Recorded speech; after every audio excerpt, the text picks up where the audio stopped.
Prétendue attaque d'un pétrolier dans le golfe d'Oman. Mensonges, mensonges et encore des mensonges. Jeudi 13 juin 2019 au matin, 2 pétroliers étaient en détresse dans le golfe d'Oman. Apparemment, ils auraient été attaqués. Ces pétroliers sont le Front Altair, propriété d'une compagnie maritime norvégienne, et le Kokuka Courageous, un pétrolier qui appartient à une compagnie japonaise et qui est exploité à Singapour par la compagnie maritime Schulte de Hambourg. Jeudi, lors d'une conférence de presse, le secrétaire d'État américain Mike Pompeo a affirmé, sans présenter un seul élément de preuve, que l'Iran était responsable des attentats, affirmation qu'il fonde sur des renseignements des services secrets. Selon le cercle gouvernemental américain, on aurait retrouvé un engin explosif sur la coque d'un des 2 navires attaqués, vraisemblablement une mine limpet. Peu de temps après, l'armée américaine a publié une vidéo qui est censée incriminer les gardiens de la révolution iranienne. Les gardiens de la révolution, GRI, c'est l'unité d'élite des forces armées iraniennes sous le contrôle direct du chef de l'État iranien, l'ayatollah Ali Khamenei.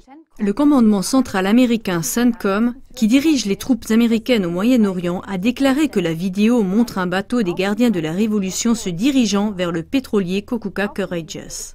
La vidéo, cependant, montre seulement comment des personnes à bord d'un hors-bord travaillent sur la coque d'un pétrolier et semblent en retirer quelque chose. Cependant, la vidéo ne montre pas l'origine de l'équipage, ni qu'il s'agit d'une mine limpet. Le gouvernement iranien a ensuite rejeté les accusations.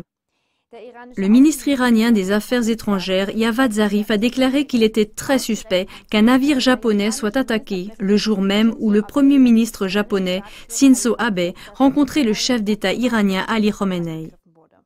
La réunion avait pour objet la désescalade des crises dans le golfe Persique. Javad Zarif a accusé les États-Unis d'utiliser les incidents du pétrolier comme prétexte et de mener contre l'Iran une diplomatie de sabotage. Par cela, Zarif veut dire que le conseiller américain à la sécurité nationale, John Bolton, ne prévoit rien d'autre qu'un changement de régime en Iran, et pour arriver à ses fins, il provoquerait même un conflit militaire. Les États-Unis ont immédiatement accusé l'Iran sans la moindre preuve circonstancielle, a déclaré littéralement le ministre des Affaires étrangères. Alors que les masses-médias qui agissent de façon unilatérale sont prudents et paraissent neutres, les professionnels américains des médias indépendants parlent un langage clair.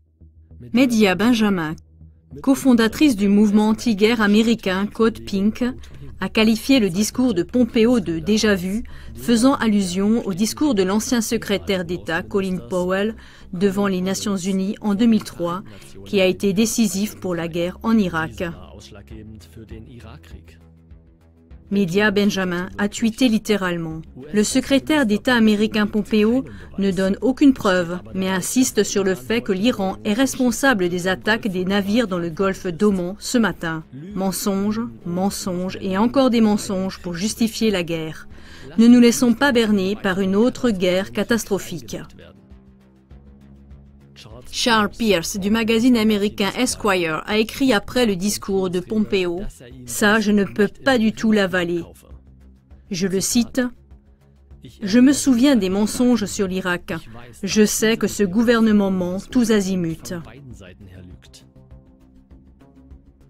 Trita Parsi, fondateur de l'organisation non gouvernementale National Iranian American Council, a écrit sur Twitter que le président américain était un menteur en série.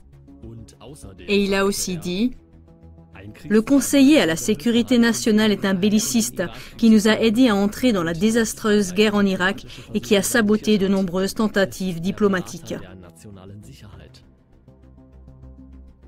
Manfred Petrich, exploitant de la plateforme Internet Alles Schall und Rauch, résume ainsi la situation.